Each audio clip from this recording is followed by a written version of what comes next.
శ్రీకృష్ణ పరబ్రహ్మణే నమః.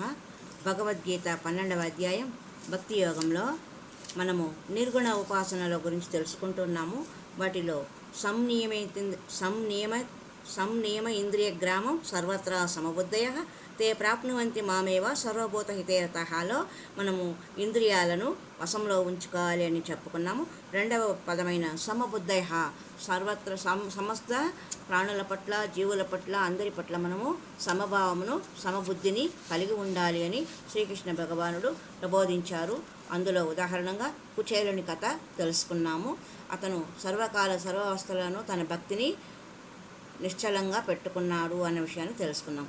ఇంకొకటి కథలో ఇంకొక భక్తుడైన తుకారాం గురించి తెలుసుకుందాం. తుకారాము గొప్ప భక్తుడు. ఆయన ఎంత భక్తుడో ఆయన భార్య అంత గయ్యాలి. అవునంటే కాదంటుంది, కాదంటే అవునంటుంది. అంతా వితండవాదమే. ఆయనను క్షణం కూడా సంతోషంగా ఉండనివ్వదు. కుటుంబ పోషణం కోసం ఆయన చేత ఎన్ని పనులు చేయించిందో లెక్కలేదు. అయినా సరే ఆయన భార్యను పల్లెత్తు మాట అనలేదు. ఆయన భగవంతుని ఇలా ప్రార్థించేవాడు: పాండురంగా, ఎంతటి దయామయుడివయ్యా నీవు!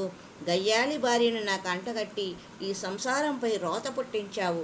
నేను పెద్దగా ప్రయత్నం చేయకుండానే నాకు తీవ్ర వైరాగ్యాన్ని కలిగించి నన్ను ఉద్ధరించావు ప్రభు. నీవు చేసిన ఈ మహా ఉపకారాన్ని ఎంతని కొనియాడేది స్వామి అని భగవంతునితో మనవి చేసుకునేవాడు. ఏమి జరిగినా మన మంచికే అనే సిద్ధాంతం ఇదన్నమాట. ఆ ప్రాంతంలోనే సంత్ ఏకనాథ్ మహారాజ్ అనే పరమ భక్తాగ్రసుడు మరొకరున్నాడు. ఆయనకు ఎంతో అనుకూలవతి అయిన భార్య ఉండేది. ఆమె యొక్క పతిభక్తి, అణకువ, పతి సేవా పరాయణత అనన్య సామాన్యం. పతి దేహాన్ని నీడలా అనుసరించేది. కంటికి రెప్పలా, నోట్లో నాలుకలా ఉండి అన్ని విధాల భర్త అడుగుజాడల్లో నడిచేది. ఆయన చేసే పూజా పునస్కారాలకు ఎంతో సంతోషంతో అన్నీ సమకూర్చేది. ఆయన భగవంతుని ఇలా ప్రార్థించేవాడు: హే పాండురంగా, ఎంతటి దయామయుడివయ్యా నీవు! గుణవంతురాలు, పతిసేవాపరాయణ, అనుకూలవతి అయిన భార్యను నాకు ప్రసాదించి నీపై అచంచల భక్తికి ఎంతో సానుకూలత చూపించావు. నీవు చేసిన ఈ మహోపకారాన్ని ఎంతని కొనియాడేది అని భగవంతుని అనేక విధాలా ప్రశంసించేవాడు. అది కూడా బాగానే ఉంది, ఇది బాగానే ఉంది. చూసారా, ఇదియే సర్వత్రా సమబుద్ధి అంటే. ఇట్టి బుద్ధి అన్ని వేళలా అందరి పట్ల అన్ని విషయాలలోనూ ఉండాలి.